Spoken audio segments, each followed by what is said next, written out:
After you launch Premiere, a welcome screen opens providing you with three options. You can start a new project, open an existing project, or get help.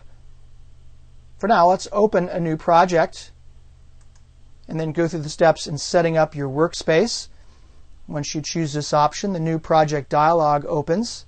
The first thing we need to do is establish the general parameters for a given project. These parameters control things such as how Adobe Premiere Pro works with your source device and video and audio files, how it renders your previews, and so on.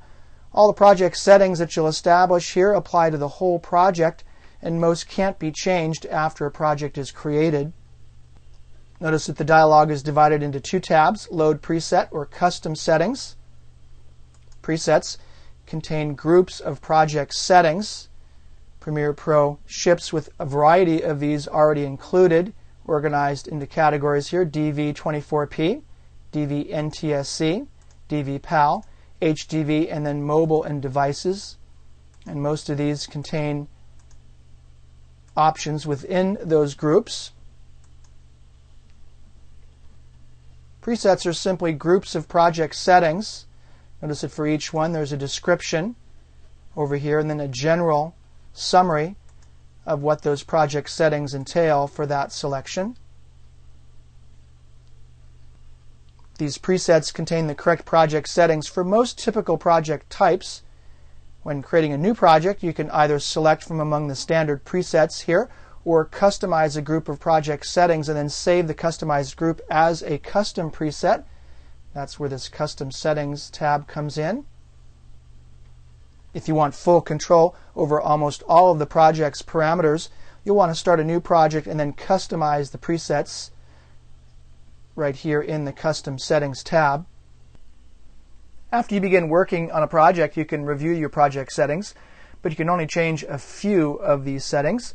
To do so, you'll want to choose Project from the main menu, Project Settings. The project settings are organized into these four categories: General, Capture, Video Rendering, and Default Sequence. The general settings here control the fundamental characteristics of the project, including the method Premiere Pro uses to process video. This is called the editing mode right up here, as well as how to play back the video. That's the time-based mode right here. Notice that you cannot change those once you've set them up initially. Notice you also have your video frame size, which cannot be changed. Fields, display format can be changed, 30 frames per second, feet plus frames, and so on. You can also change your title safe area and your action safe area. The title safe area is the safe location where you can place titles where they will not move off the edge of the screen. Action safe, notice, is smaller. This is the area where it's safe to have movement. So there's a larger percentage of the frame that can show the action safe area. And then you have your audio sample rate, which is also fixed, and the display format. Audio samples are milliseconds. Probably easier to leave it to audio samples if you are working with audio. Next, you have the capture settings. This controls how Premiere Pro transfers video and audio directly from a deck or camera. None of the other project settings or options affect the capturing. The options are DV Capture here. Since I don't have any hardware devices attached to my computer, this is the only option that I have. Video Rendering controls the frame size, picture quality, compression settings, and aspect ratios that Premiere Pro CS3 will use when you play back video from the timeline panel. This is where you'll be editing your video program. And lastly, we have the default sequence. This controls the number of video tracks and the number and type of audio tracks for any new sequences you create, and everything is changeable here.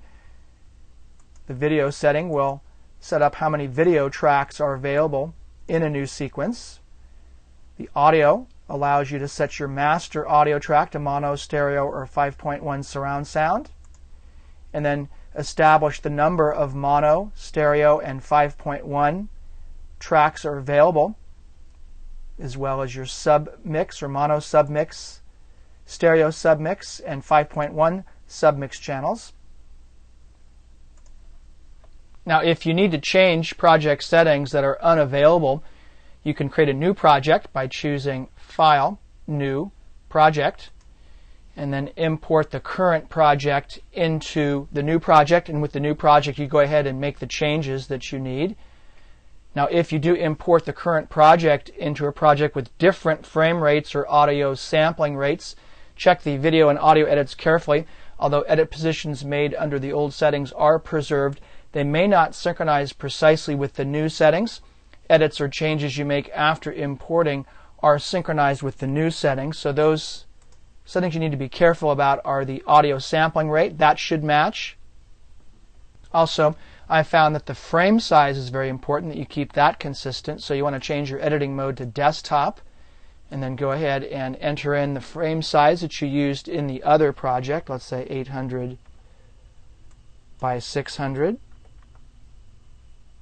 And lastly, that frame rate setting will be here under time base, 10 frames per second, 12, 15, 24, and so on. So you'll want to match that frame rate with the other project.